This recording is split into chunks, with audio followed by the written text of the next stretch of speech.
Hello दोस्तों, स्वागत है हमारे यूट्यूब चैनल में फिर से बार। तो चलिए आज की क्लास में यूजीसी नेट परीक्षा दिसंबर 2011 यानी कि 2011 के द्वितीय पत्र हिस्ट्री में जो प्रश्न पूछे गए थे उसको कवर करने वाले हैं हम लोग और देखने वाले हैं, क्योंकि हमको भी ज़रूरत था तो ये साथ ही में मेरा रिवाइज भी हो जाएगा और चलिए आप लोग को कुछ मदद भी हो जाए, क्योंकि बहुत मुश्किल से किताब मिलता है। ठीक है, चलिए 50 प्रश्न रहते हैं, उस समय रहे थे और आपको 25 मिनट समय मिला था। ठीक है, उस समय पहला टॉपिक है इसका संकल्पनाएं, विचार तथा अवधियाँ। प्रश्न पहला है कि सिंधु घाटी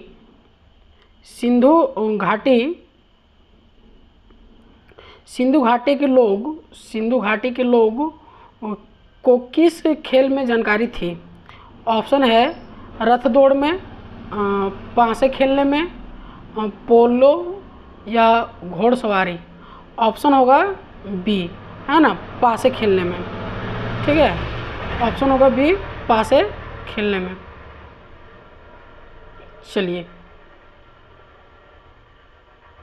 ऑप्शन होगा बी, पासे खेलने में। चलिए आगे चलते हैं हम लोग, इसका व्याख्यान थोड़ा देख लेते हैं। बोलता है कि सिंधु घाटी के लोगों को पासे खेलने की जानकारी थी। सिंधु सभ्यता के लोगों मनोरंजन का साधन पासे का खेल क्या होता था? लूडो, है ना, वगैरह। नृत्य, शिकार, पशुओं की लड़ाई आदि तथा धार्मिक उत्सव एवं समारोह भी समय समय पर धूमधाम से मनाए जाते थे। यही चीज़ें हैं कि पशुओं की लड़ाई हम लोग को जल्लीकट्टू में देखा गया है, फिर कांतारा मूवी देखे होंगे, वहाँ भी देखा गया है। तो कुछ साउथ इंडियन में भी इसका प्रभाव देखने को मिलता है। चलिए अगला प्रश्न है, चचनामा सिंध का इतिहास है और मूल रूप से किस भाषा में लिखा गया है? चचनामा सिंध का इतिहास है और मूल रूप से किस भाषा में इसे लिखा गया? ऑप्शन ए है आपका फारसी, बी है हेबू भाषा, और सी है अरबी भाषा, और डी है संस्कृत भाषा। ऑप्शन नंबर सी हो जाएगा करेक्ट। ठीक है, चलिए इसका व्याख्या क्या है? चचनामा मूल रूप से अरबी भाषा में है। ठीक है, यह मुख्यतः सिंधु के इतिहास से संबंधित है। किससे इतिहास से संबंधित है?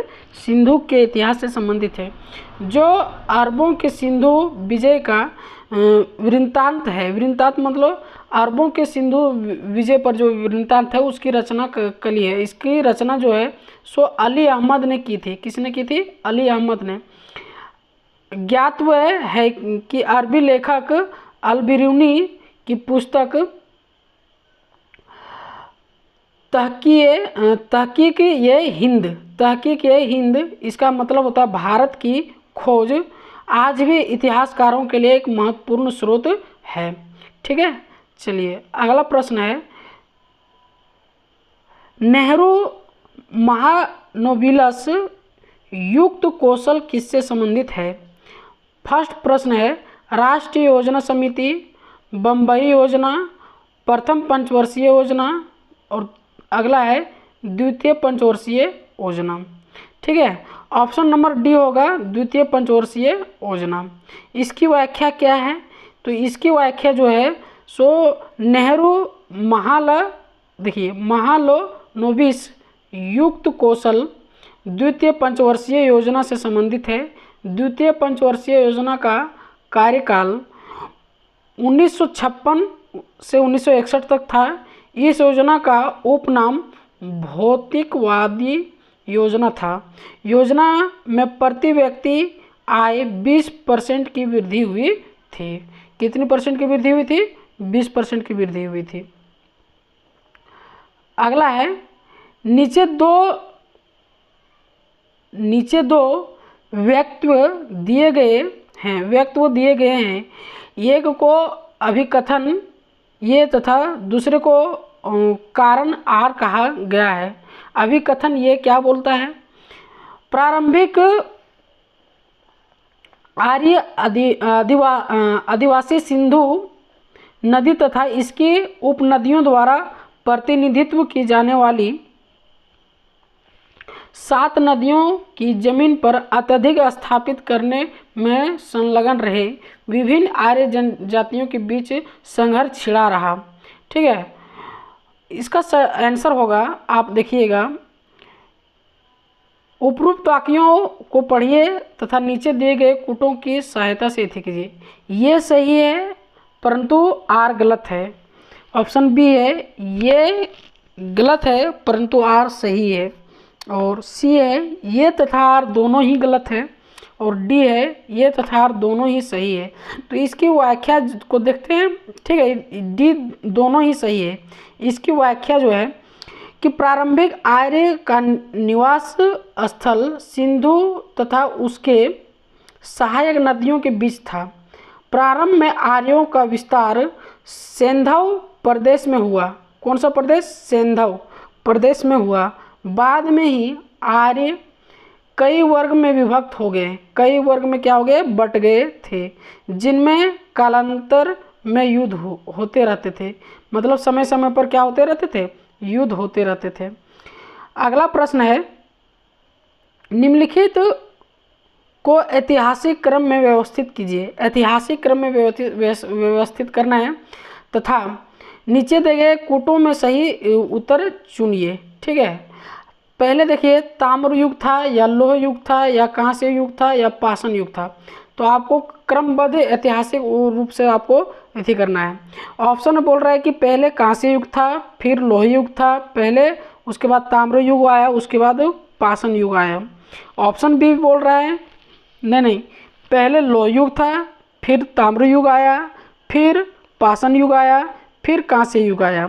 ऑप्शन सी बोल रहा है कि पहले पाषाण युग आया, फिर ताम्र युग आया, फिर कांस्य युग आया, फिर लोह युग आया।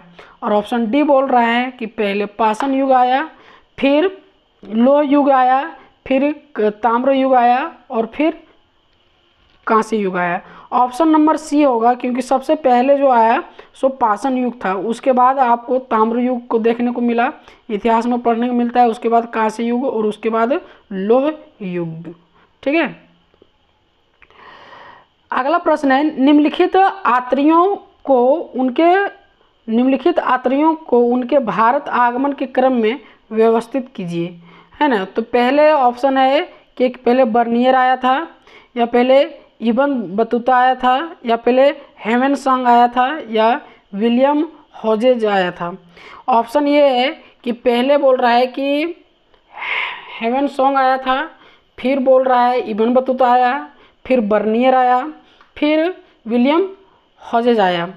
ऑप्शन बी बोल रहा है कि नहीं, पहले जो है सो इबन बतूता आया, फिर ह्वेनसांग आया, फिर विलियम हॉजेज आया और फिर बर्नियर आया और फिर बर्नियर। इस तरह से इसका सही आंसर होगा 3 नंबर। आप देख सकते हैं कि पहले जो है सो ह्वेनसांग आया था।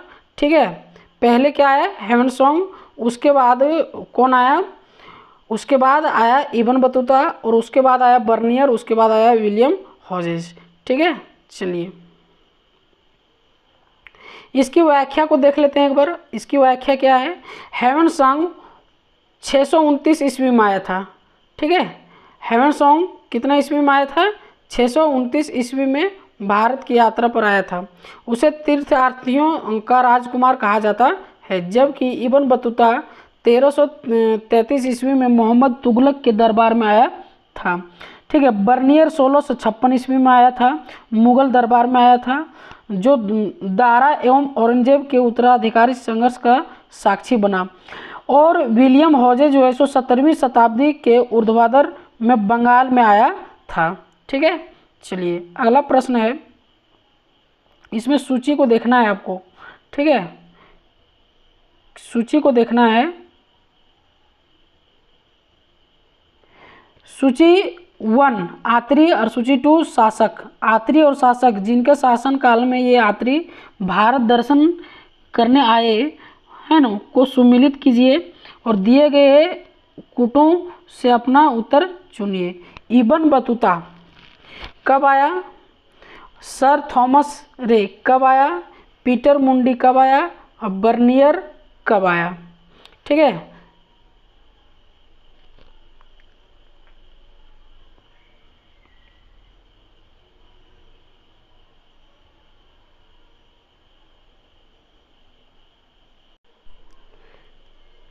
सही आंसर देखते हैं, है ना। इब्न बतूता जो है सो मोहम्मद बिन तुगलक के शासन में आया था। सर थॉमस रे जो है सो जहांगीर के शासनकाल में आया था। पीटर मुंडी जो है सो शाहजहां के शासन में आया था। और बर्नियर जो है सो औरंगजेब के शासनकाल में आया था। ठीक है, चलिए अगला प्रश्न है, सूची 1 को सूची 2 के साथ सुमेलित कीजिए तथा नीचे दिए गए कूटों को सही उत्तर दीजिए। तो सही उत्तर क्या होगा? जहीरुद्दीन, है ना, जिलालुद्दीन, नुरुद्दीन और आलमगीर। आपको सुमेलित करना है कि जहीरुद्दीन किस शासक से ताल्लुक़ रखता है, इस तरह से। ठीक है, सही देख लेते हैं इसका क्या है। जहीरुद्दीन जो है सो बाबर के शासनकाल से ताल्लुक़ रखता है। जलालुद्दीन अकबर, है ना, और नेहरूद्दीन जहांगीर, आलमगीर औरंगजेब। ठीक है, चलिए अब आ जाता प्राचीन भारतीय इतिहास की ओर। जैन धर्म के वास्तविक संस्थापक किस जनजाति से थे? है ना, ज्ञात्रिक जनजाति, मल्ल जनजाति, लिच्छवी जनजाति, शाक्य जनजाति। व्याख्या क्या है इसकी? इसकी व्याख्या है, जैन धर्म के वास्तविक संस्थापक अज्ञात्री जनजाति से हैं। ठीक है, अज्ञात्री जनजाति से थे।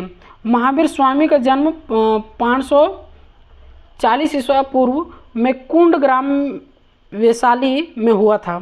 विदित है कि इनकी माता त्रिशला वेदांता लिच्छवी राजा चेटक की बहन थी। ठीक है, महावीर स्वामी जैन धर्म के 24वें एवं अंतिम तीर्थकार थे। ठीक है, तीर्थकार थे। अब इसकी व्याख्या जो है सो होगा क्या होगा? ज्ञात्रिक जनजाति, ऑप्शन नंबर ए। ठीक है, अगला प्रश्न है, निम्नलिखित अशोकाकालीन विशाल लेखों में बाह्य लिपि का प्रयोग नहीं किया गया था। सारनाथ, शाहबाजगढ़ी, धौली, इनमें से कोई नहीं। ऑप्शन नंबर बी होगा शाहबाजगढ़ी। अशोक के शिलालेखों में ब्राह्मी, खरोठी, ग्रीक एवं अरमाइक लिपि का प्रयोग हुआ है। ग्रीक और अरमाइक लिपि का अभिलेख अफगानिस्तान से, खरोठी लिपि का अभिलेख शाहबाजगढ़ी एवं मानसेहरा से, जबकि ब्राह्मी लिपि का प्रयोग भारत में स्थापित अभिलेखों से हुआ है। ठीक है, चलिए नीचे 2 वक्तव्य दिए गए हैं। एक को अभिकथन ए तथा दूसरे को कारण आर कहा गया है। भारत रोम व्यापार संबंधित में तीसरी और चौथी शताब्दी ईसा के पश्चात में कमी आई। कारण क्या है? ब्राह्मणवाद के बढ़ते हुए प्रभुत्व ने समुद्र यात्रा को प्रतिबंधित बना दिया। उपरोक्त वाक्यों को पढ़िए तथा नीचे दिए गए कूटों से सही उत्तर चुनिए। ऑप्शन ए सही है परंतु आर गलत है। ऑप्शन बी जो बोल रहा है कि ये गलत है परंतु आर सही है। और सी बोल रहा है कि ये तथा आर दोनों ही सही है, दोनों ही सही है। ऑप्शन नंबर सी होगा करेक्ट। इसकी व्याख्या भी देख लेते हैं। चौथी शताब्दी ईसा पूर्व में भारत रोम के मध्य व्यापार में कमी आई, चूँकि इस समय तक भारत के कई राज्यों पर विदेशियों का कब्जा हो चुका था और ब्राह्मणवादी व्यवस्था जटिल हो चुकी थी, जिससे समुद्री यात्रा करना पाप समझा जाता था। ठीक है, जिससे समुद्री यात्रा करना क्या समझा जाता था? पाप समझा जाता था। अगला प्रश्न है, नीचे दिए गए वक्तव्य दिए हैं, एक को अभिकथन आर ये और दूसरे को कारण आर कहा गया है। अभिकथन ये क्या बोल रहा है कि भारत की उत्तरी परिसीमा पर हिमालय स्थित है तथा इसकी दक्षिणी, पूर्वी और पश्चिम परिसीमा मुक्त सागर से घिरी है। कारण बोल रहा है इस प्रकार भारत दुनिया के अन्य भागों से कट गया है। उपरोक्त तो व्यक्तित्व को पढ़िए तथा अग्र दिए गए कूटों को सही चुनिए। ऑप्शन ये है सही है, ऑप्शन आर गलत है, ऑप्शन ये गलत है परंतु आर सही है, सी ए तथा आर दोनों गलत है, डी ए तथा आर दोनों ही सही है। ऑप्शन ये सही है ना, और आर क्या है, गलत है। भारत जुड़ा है, बहुत लोगों से क्या है, जुड़ा है। ठीक है,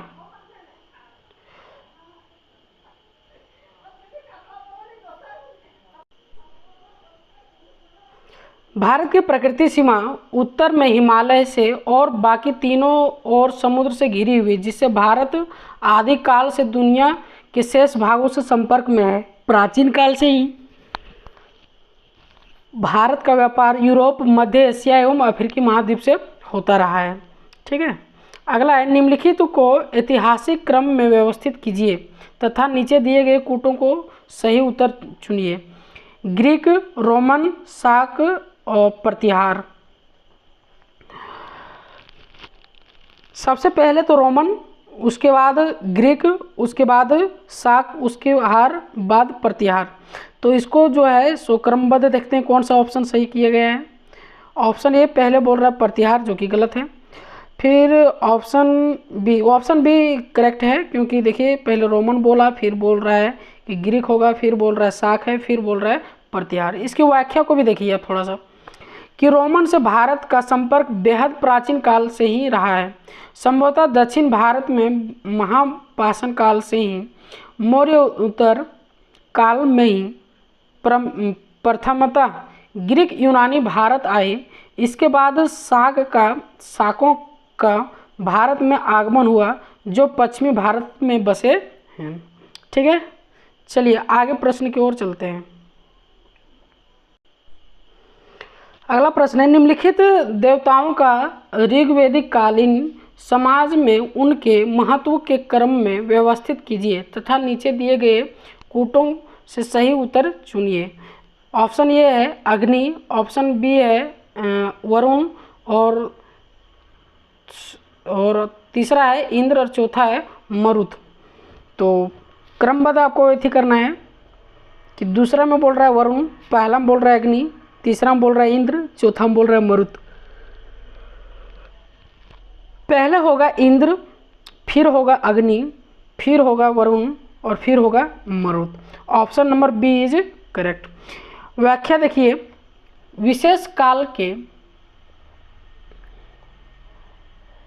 वैदिक काल के प्रमुख देवताओं में इंद्र, अग्नि, वरुण, सोम, मरुत प्रजनीय थे, है ना। विशेष तथ्य क्या है, ऋग्वेद के सबसे महत्वपूर्ण देवता इंद्र थे, जिन्हें पुरंदर भी कहा गया। ठीक है, इंद्र की स्तुति पर 250 सूक्त मिलते हैं। ऋग्वेद के दूसरे महत्वपूर्ण देवता अग्नि हैं, ठीक है, जिनके स्तुति पर 200 सूक्त मिलते हैं। और तीसरे प्रमुख वरुण थे, जो जलनिधि के प्रतिनिधित्व करते थे, और मरुत आंधी तूफान के देवता थे। ठीक है, चलिए अगला प्रश्न है, सूची 1 को सूची 2 के साथ सुमेलित कीजिए तथा नीचे दिए गए कूटों से सही उत्तर चुनिए। सूची 1 है छोत सूत्र, दूसरा है गृह सूत्र, और तीसरा है धर्म सूत्र, और चौथा है सुलभ सूत्र। मिलाना है, इधर दिया गया है धार्मिक तथा लौकिक विधि एवं प्रशासन, दूसरा है महाबलि दानों को संपन्न करने के नियम, और तीसरा है दैनिक जीवन में संबंधित समारोह के लिए निर्देश, और चौथा है बाल वेदियों द्वारा अग्निविधियों के माप तथा निर्माण संबंधित नियम। ठीक है, ऑप्शन बोल रहा है ए बी सी या डी। तो ये मैं पहले रखा गया, ये फिर दूसरा रखा गया, फिर तीसरा रखा गया, फिर चौथा रखा गया। ऑप्शन नंबर डी सही होगा। इसका सुमेलित देख लेते हैं। व्याख्या सही सुमेलित इस प्रकार से है। स्रोत सूत्र क्या बोलता है कि महाबलिदानियों को संपन्न करने के नियम, महाबलिदानों को संपन्न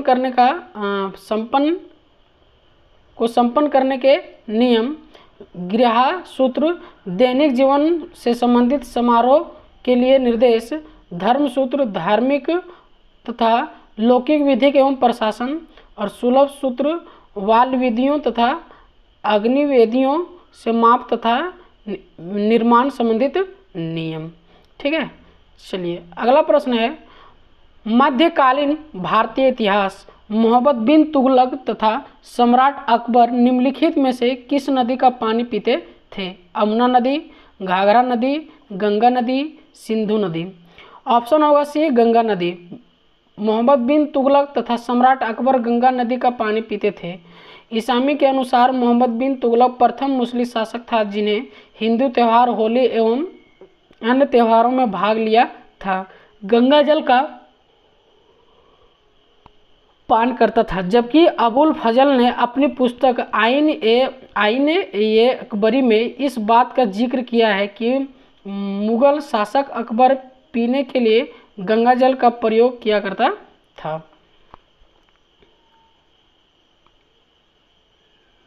अगला प्रश्न है। अमीर खुसरो ने निम्नलिखित में से किस वाद्य यंत्र का आविष्कार किया? वायलिन, तबला या गिटार या सितारा। तो उन दो चीज़ों को किया गया था उसके द्वारा, एक था तबला और एक है सितार।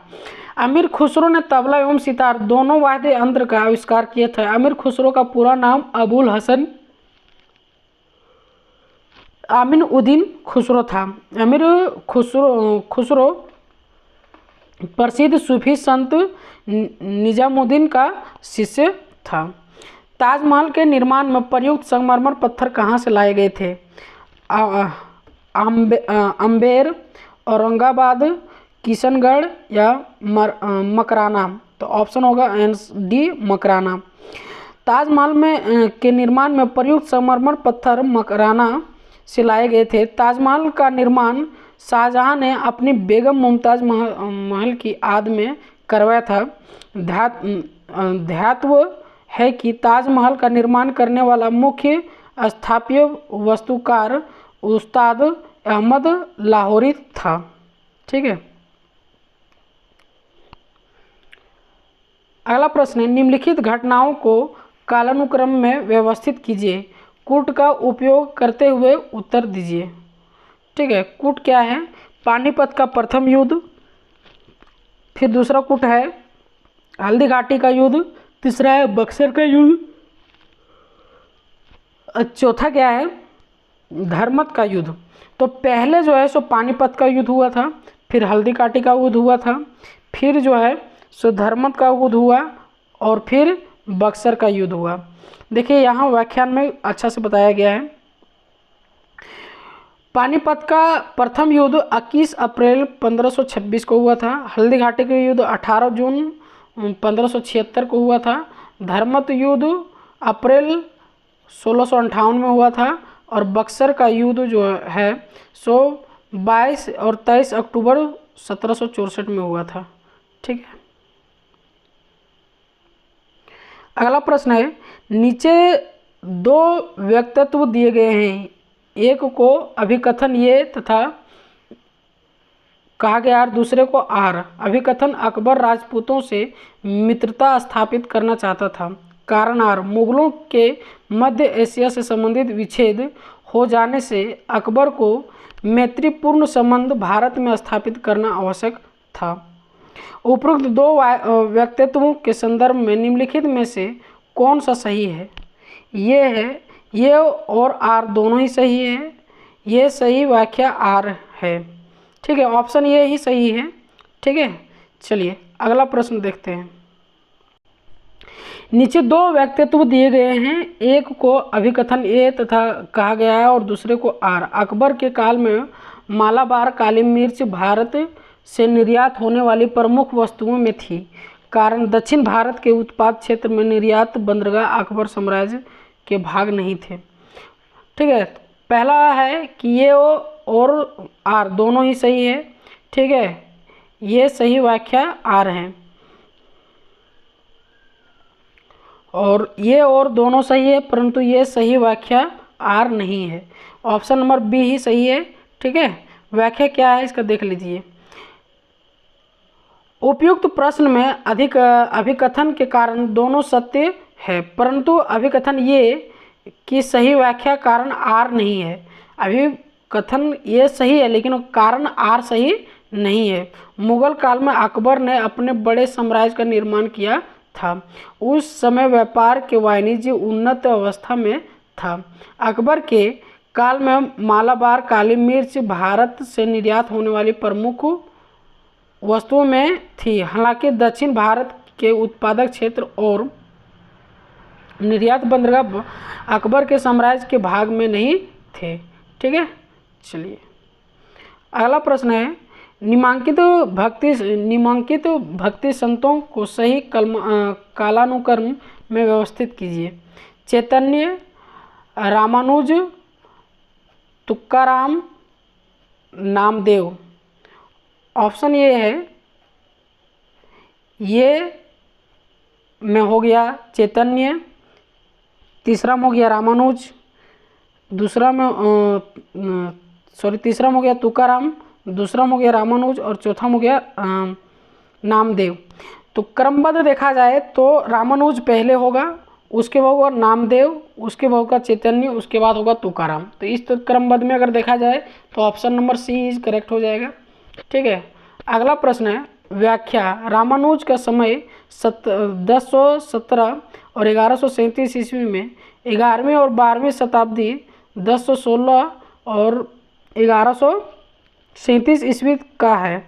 नामदेव महाराष्ट्र के संत थे जिनका समय जन्म 1270 ईस्वी में 13वीं शताब्दी का है। चैतन्य का जन्म 1486 ईस्वी में बंगाल के नदियों जिले में हुआ था, जबकि तुकाराम 1598 में उसका जन्म हुआ और 1650 में इसकी मृत्यु हो गई। शिवाजी के समकालीन थे, है ना, वही शिवाजी, छत्रपति शिवाजी। ठीक है, चलिए अगला प्रश्न है। भारतीय मुद्रा परिषद की स्थापना इलाहाबाद में किस वर्ष हुई थी? तो इलाहाबाद में 1910 में हुई थी। ठीक है, भारतीय मुद्रा परिषद की स्थापना 28 दिसंबर 1910 ईस्वी को इलाहाबाद में हुई। विदित है कि इलाहाबाद में गंगा, यमुना और अदृश्य सरस्वती का संगम स्थल है। 1910 ईस्वी में ही इलाहाबाद के विलियम वेडरिन की अध्यक्षता में कांग्रेस का 26वां अधिवेशन हुआ था।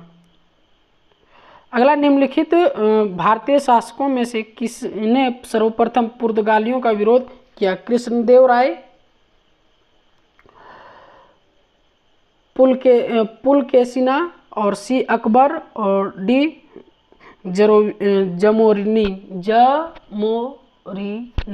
जमोरिन।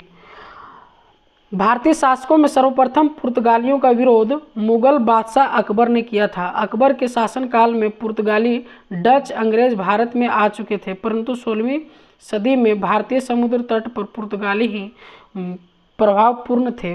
पुर्तगाली ने अकबर के दरबार में समय समय पर ईसाई पादरी भेजे और ईसाई धर्म एवं चर्च स्थापित करने की महत्ता पर जोर दिया, परंतु अकबर द्वारा अच्छे संबंधों के अतिरिक्त उन्हें अन्य कोई लाभ न प्राप्त हुआ।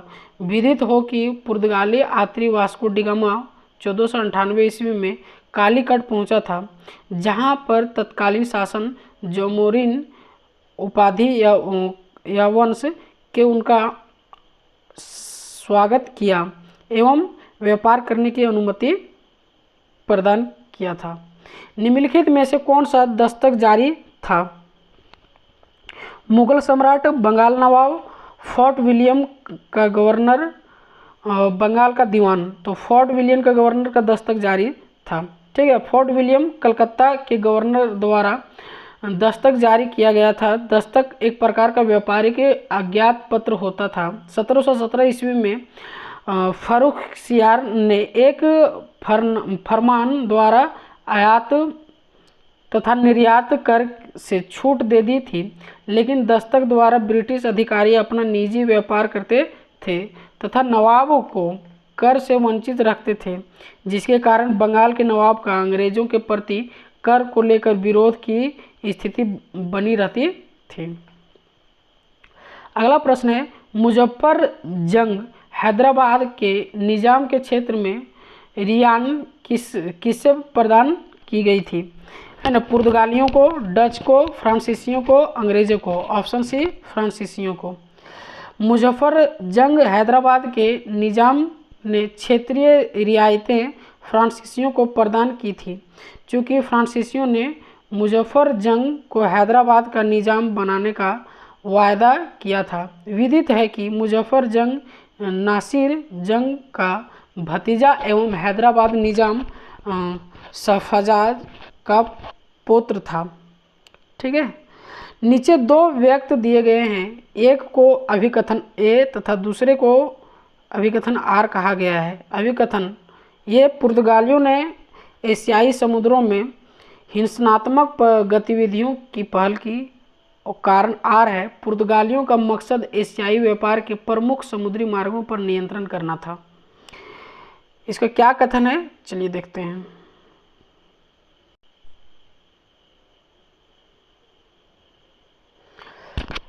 ये गलत है परंतु आर सही है।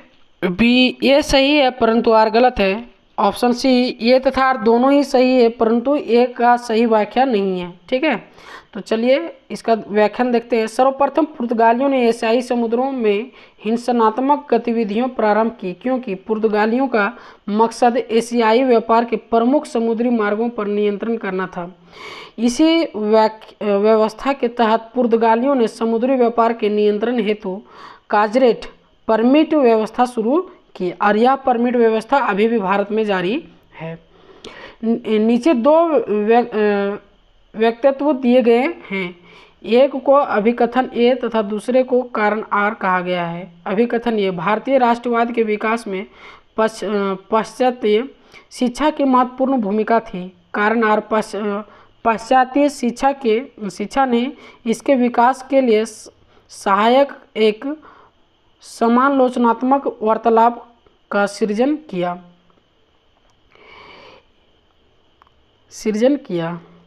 ऑप्शन ए सही है परंतु आर गलत है। ये तथा आर दोनों ही सही है परंतु आर ये की व्याख्या सही नहीं करता है ना। ये आर दोनों ही गलत है, ये तथा आर दोनों सही है तथा आर और ये सही व्याख्या है। ठीक है, ऑप्शन डी हो जाएगा। आधुनिक काल में भारत में अंग्रेजों के शासन काल में राष्ट्रीयता की भावना का विशेष रूप से विकास हुआ। भारत में अंग्रेजी शिक्षा के प्रसार से एक ऐसे विशिष्ट वर्ग का निर्माण हुआ जो स्वतंत्रता के प्रति अपने अधिकारों को लेकर सजग हुआ। भारतीय राष्ट्रवाद के विकास में पाश्चात्य शिक्षा की महत्वपूर्ण भूमिका थी, क्योंकि पाश्चात्य शिक्षा ने इसके विकास के लिए सहायक एक समालोचनात्मक वार्तालाप का सृजन किया। इस प्रकार ये तथा आर दोनों सही है तथा आर और ये की सही व्याख्या भी है। ठीक है, अगला प्रश्न है, नीचे दो व्यक्तित्व दिए गए हैं, एक को अभिकथन ए तथा दूसरे को अभिकथन आर कहा गया है। सन 1947 के विभाजन के फलस्वरूप आबादी का बड़े पैमाने पर विस्तार हुआ। सन 1947 का विभाजन अविचारित तथा विवेकहीन था। ये सही है परंतु आर गलत है। ये तथा आर दोनों ही सही है परंतु ए की व्याख्या सही नहीं करता। ये तथा आर दोनों सही है, परंतु आर ए का पूर्ण वितरण प्रस्तुत नहीं करता। बी ऑप्शन सही है। इसकी व्याख्या देखते हैं हम। व्याख्या क्या है? 1947 में भारत का विभाजन एक अविवेकपूर्ण एवं अनुचित कदम था, क्योंकि इसमें संप्रदायिकता की समस्या का समाधान होना मुश्किल था, परंतु तत्कालीन घटनाक्रम में यह अविवेका कदम अपरिहार्य हो गया था, क्योंकि जिन्ना एवं लीग इसके लिए कटिबद्ध हो चुके थे। इस विभाजन के कारण हिंदुस्तान एवं पाकिस्तान से बड़े पैमाने पर क्रमशः मुसलमानों एवं हिंदुओं का पलायन हुआ। ठीक है, अगला प्रश्न है, शिवाजी से संबंधित निम्नलिखित घटनाओं का सही क्रम क्या है? पुरंदर की संधि, सूरत की पहली लूटमार, राज्याभिषेक, आगरा आगमन। पहले जो है सो सूरत की पहली लूटमार हुआ, उसके बाद पुरंदर की संधि हुआ, फिर आगरा का आगमन हुआ, फिर राज्याभिषेक हुआ। तो ऑप्शन नंबर ए सही होगा।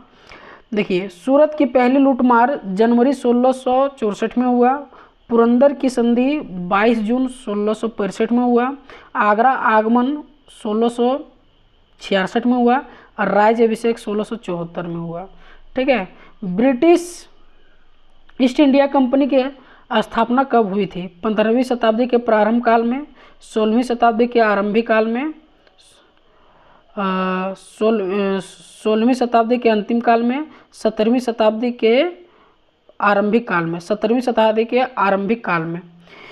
ब्रिटिश ईस्ट इंडिया कंपनी की स्थापना 17वीं शताब्दी के आरंभिक काल में हुई थी। Merchant of trading into the east Indies के नाम से ईस्ट इंडिया कंपनी की स्थापना हुई थी। अध्यात्म है कि कंपनी के मालिकों में तत्कालीन महारानी एलिजाबेथ टेलर भी शामिल थी। निम्नलिखित व्यवसायों को ऐतिहासिक क्रम में व्यवस्थित कीजिए। Northbrook, Dufferin, Lytton, Mayo, Ripon. Option B क्या होगा? मियो, नॉर्थबुक, लिटिन, रिपन और दूसरा है डैफरिन। ठीक है, व्यवसाय का सही क्रम। लॉर्ड मियो 1869 का, इसका 1869 से 72 तक चला था। लॉर्ड नॉर्थबुक जो है सो 1872 से 76 तक चला है और लॉर्ड लिटन जो है सो 1876 से 1880 तक रहा था। लॉर्ड रिपन जो है सो 1880 से 1884 तक रहा था। लॉर्ड डैफरिन जो है 1884 से 1888 तक रहा था। तो यानी कि 1800 यूँ कहें 70 से लेकर 1888 तक कितने 5 व्यवसाय बदले गए। ठीक है,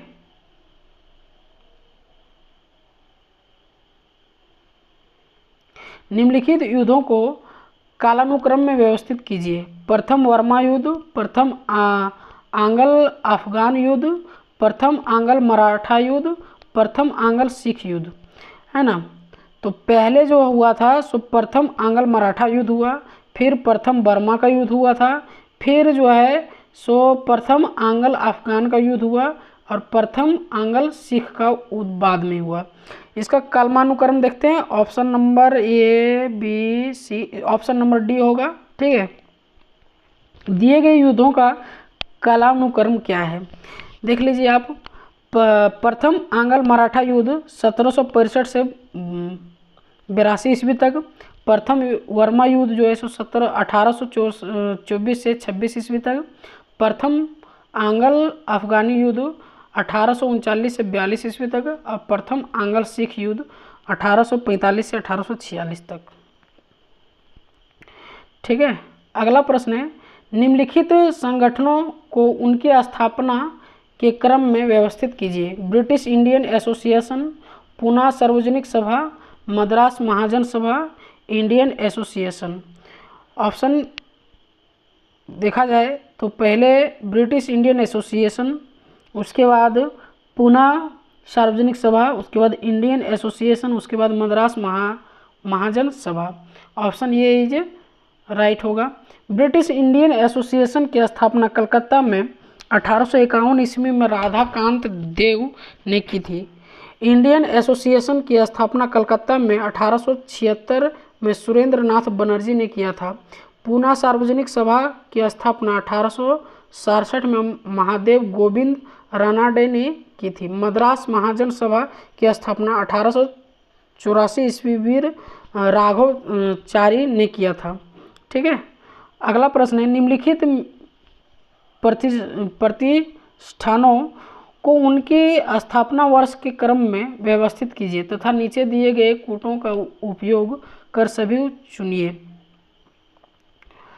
ऑप्शन नंबर बी सही होगा। ठीक है, society for the acquisition of general knowledge, फिर अलीगढ़ साइंटिफिक सोसाइटी, फिर होगा बिहार साइंटिफिक सोसाइटी और होगा Indian association for the cultivation of science.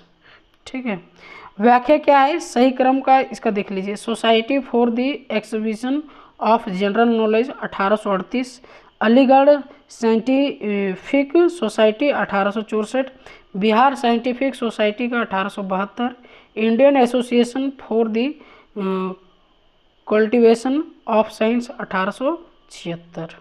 ठीक है, अगला प्रश्न है, सूची एक को सूची दो से सुमिलित कीजिए।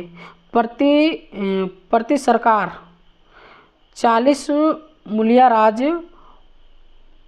उलगुरान और ताम्रलिप्त जातीय सरकार। इधर बिहार, बंगाल, महाराष्ट्र और उड़ीसा और उस समय के ओडिशा। ठीक है, इसका देखिए प्रति सरकार महाराष्ट्र, 40 मुलिया राज उड़ीसा, उलगुलान बिहार। उलगुलान जो है, उलगुलान आंदोलन कौन किया था? बिरसा मुंडा ने किया था। ठीक है, उसमें बिहार ही था, झारखंड उसमें नहीं बना था, उसमें बिहार ही था। ठीक है, यूँ कहें अभी के प्रेजेंट में झारखंड। ताम्रलिप्त जातीय सरकार बंगाल। सूची 1 को सूची 2 के साथ सुमिलित कीजिए। CR दास, SN बनर्जी, AK फजूल हक, GK गोखले। उधर कृषक प्रजा पार्टी, पूना सार्वजनिक सभा, इंडियन एसोसिएशन स्वराज पार्टी। तो CR दास जो है स्वराज पार्टी का नेता था और SN बनर्जी इंडियन एसोसिएशन का और AK फजूल हक जो है कृषक प्रजा पार्टी का और GK गोखले पूना सार्वजनिक सभा का। ठीक है, संसार के इतिहास, संकल्पनाएं, विचार तथा अवधियाँ। नवपाषाण युग के लोगों का विकास, निवास स्थल। कार्बाइट सेल, ग्रेनाइट सेल, प्राकृतिक सेल, ईंट निर्मित ग्रह। नवपाषाण युग के लोगों का निवास स्थल क्वार्ट्जाइट सेल था। उल्लेखनीय है कि इस काल के लोग पालिशदार पत्थर के बने औजारों एवं हथियारों का प्रयोग व्यापक पैमाने पर करने लगे थे। इस युग के मानवों में सामाजिक जीवन में परिवर्तन देखने को मिलता है। निवास स्थल, पशुपालन एवं कृषि में उत्तरोत्तर वृद्धि होती गई। नोट: नवपाषाण युग के सबसे प्रसिद्ध पुरास्थलों में एक चलात हयुक तुर्की में से है। ये यहाँ दूर दूर से कई चीज़ें लाई जाती थी, जैसे सीरिया के चकमक पत्थर, लाल सागर से कोड़िया, भूमध्य सागर से की सिपियाँ आदि। चकमक पत्थर कठोर तलछटी चट्टानों होती है। यह माइक्रोस्टाइलिन्स क्वार्ट्ज का एक रूप होता है। ठीक है, नीचे दिए गए व्यक्तित्व दिए गए हैं, उसको दो व्यक्तित्व दिए गए हैं, इसको मिलान करना है, आपको सुमेलित करना है कि कौन सही है कौन गलत है। औद्योगिकरण स्थान तथा समय विधि दोनों में ही एक समान नहीं था। हस्तशिल्प उत्पादन एक विशेष पैटर्न से समानुरूपता से रखते थे। ऑप्शन बी है ये तथा आर दोनों, परंतु आर और ये की व्याख्या नहीं करता है। इसको देख लेते थोड़ा सा। ब्रिटिश काल में अनऔद्योगिकरण एक प्रमुख घटना रही, परंतु भारतीय हस्तशिल्प के विशेष पैटर्न के कारण अनऔद्योगिकरण प्रत्येक क्षेत्र में एक समान नहीं था। कहीं पर इसका प्रभाव ज़्यादा था तो कहीं पर कम। पुनः कुछ उद्योगों के समय साथ अस्थायी नुकसान हुआ तो कुछ समय के साथ संघर्ष किया। परिणाम स्वरूप परिस्थितियों में परिवर्तन होता रहा। अतः अभिकथन ये और कारण आर दोनों सत्य है, लेकिन आर और ए की सही व्याख्या नहीं करता। ठीक है। कौटिल्य, भद्रबाहु, कात्यायन और पतंजलि। तो कौटिल्य का संबंध जो है सो अर्थशास्त्र से, इसको इस तरह से मिलाना है। ठीक है, मिलान करना है। इसको देख लेते हैं। कौटिल्य अर्थशास्त्र, भद्रबाहु जो है सो कल्पसूत्र, और कात्यायन जो है सो स्मृति, और पतंजलि है सो महाभाष्य। सूची 1 को सूची 2 के साथ सुमिलित कीजिए तथा नीचे दिए गए कूटों से सही उत्तर चुनिए। गीत गोविंद, भिहालकन और परिस्टिव आप पढ़ लीजिए, थोड़ा मेरा जीव नहीं उलट रहा है। ठीक है, इसको डायरेक्ट आंसरिंग करवाते हैं।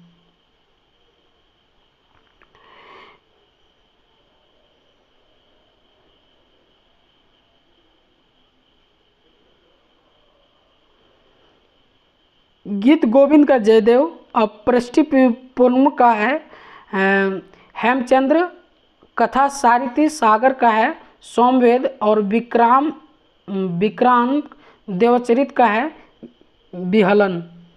ठीक है, और इसको देखते हैं। टीवी मैकाले जो है सो शिक्षा का एथी किया था। जॉन शोर जो है स्थायी बंदोबस्त को लागू किया था, और इजलिया इपे जो है सो उच्चतम न्यायालय का सेनाध्यक्ष था, और एन होम जो है सो कांग्रेस का संस्थापक था। ठीक है। RC. Dutt, economic history of India. ठीक है, और RJ. Moore, the crisis of Indian unity. AR. Desai, social background of Indian nationalism. HJ. Bromfield, यह जो है सो होगा एलिट काफील्ड इन ए फ्रूल सोसाइटी।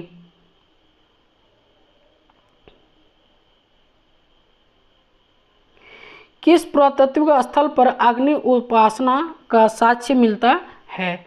लोथल है ना। पुरातत्व स्थल के लोथल एवं कालीबंगन से अग्नि उपासना का साक्ष्य मिला है। लोथल सिंधु सभ्यता का व्यावसायिक बंदरगाह था जो गुजरात राज्य में स्थित है, जबकि आलिमगीरपुर अमुना की सहायक नदी हिंडन नदी के बाएं तट पर स्थित हड़प्पा सभ्यता का सर्वाधिक पूर्वी स्थल है।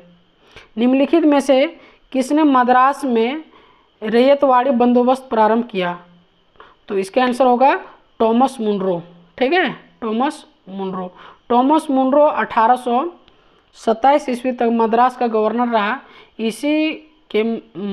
इसी ने मद्रास में रैयतवाड़ी व्यवस्था को प्रारंभ किया था, जबकि बम्बई प्रेसिडेंसी में रैयतवाड़ी व्यवस्था लागू करने में एल्फिंगटन एवं चैपलिन की रिपोर्ट की मुख्य भूमिका रही। विदित है कि इस व्यवस्था में किसानों को भूस्वामी माना गया। मीन कैम्प का लेखक कौन है? मीन कैम्प का लेखक जो है एडल्फ हिटलर। मीन कैम्प का लेखक एडल्फ हिटलर यह पुस्तक हिटलर की आत्मकथा के साथ साथ उसकी राजनीतिक विचारधारा एवं जर्मनी के बारे में उसकी योजनाओं का वर्णन है। जबकि फ्लासिज्म का उदय सर्वप्रथम इटली में हुआ, इसका जन्मदाता मुसोलिनी को माना जाता है। उल्लेखनीय है कि जर्मनी का एकीकरण बिस्मार्क ने किया था। निम्नलिखित गद्यांश को ध्यानपूर्वक पढ़िए। हम वीडियो को थोड़ा सा रोक देते हैं, आप ध्यानपूर्वक पढ़ लीजिए, ठीक है। और उसके बाद 5 क्वेश्चन आपको जो है 4 क्वेश्चन आपको इसको पढ़ के देना है। इस कथन को क्या करना है, पढ़ के देना है।